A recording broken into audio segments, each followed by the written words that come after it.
If your website isn't converting for whatever reason, you need to watch this. I'm going to share with you 6 psychological hacks that you can use to increase your sales by naturally enticing viewers onto your website into becoming clients in a natural and gentle way. We all want to make sales, right?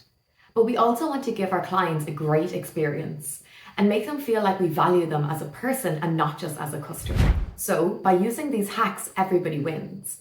You get a sale, the client gets the use of your product or service, and nobody feels overly sold to. I'm going to share with you the 6 hacks I use with my clients and that you can implement today that will naturally and effortlessly increase sales.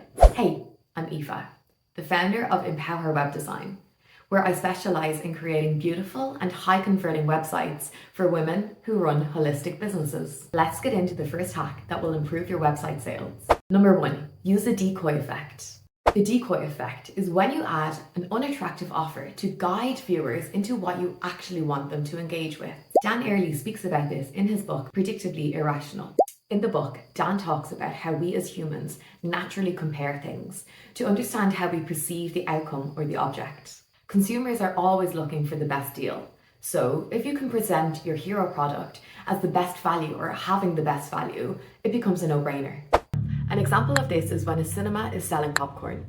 Initially, they might have 2 options, small for $4.50 and large for $7.50. When a medium option is introduced at $7, an increase in the large is seen. And this is because now a large at $7.50 feels like a lot more of a value than $7 for a medium. And this can also work in reverse. You can overprice the higher item to drive sales to the middle item. So in our popcorn example for before, if the large was priced at, let's say, 11 and the medium popcorn was still priced at 7, most people would be driven towards the $7 option. So for you on your website, think about where and how you're positioning your hero product, what you want people to actually engage with.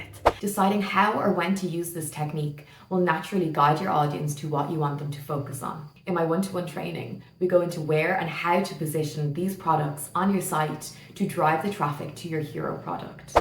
Number 2, the endowment effect.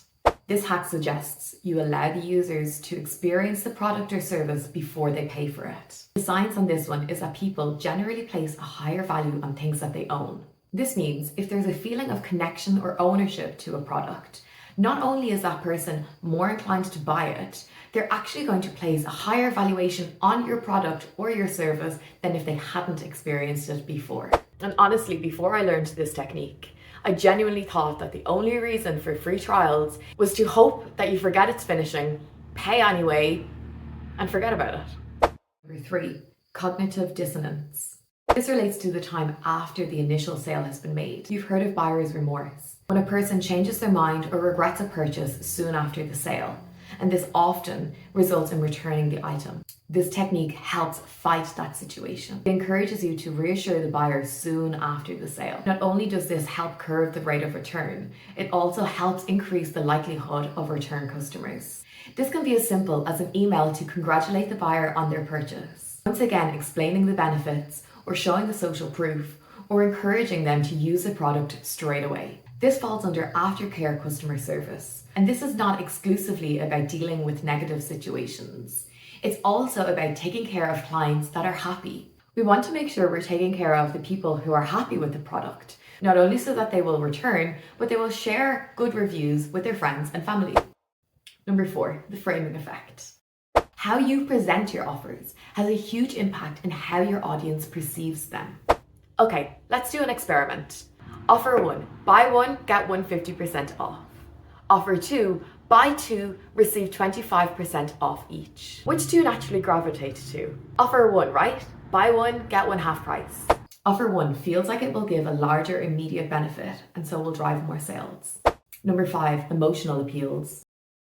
Emotional appeals are persuasive techniques that evoke the emotions of your audience rather than only showing facts or logic.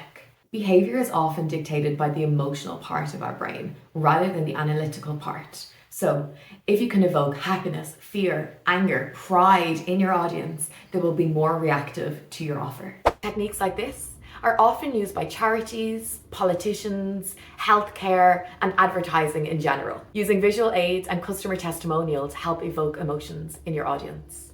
6, loss aversion. Studies show that people tend to lean towards avoiding losses rather than taking a risk to receive gains. This basically means that if a person feels like they're going to lose something, money or otherwise, they're probably not going to go for it, even if the possible gains far exceed the possible loss. So the more that you can remove the risk from the client, the more that you'll see an increase in sales. Now, if you use all of these techniques at the same time or in close proximity, probably you're going to overwhelm the prospective client. That will have a negative effect. So decide which hacks work best for your offer and your audience and decide how to implement them.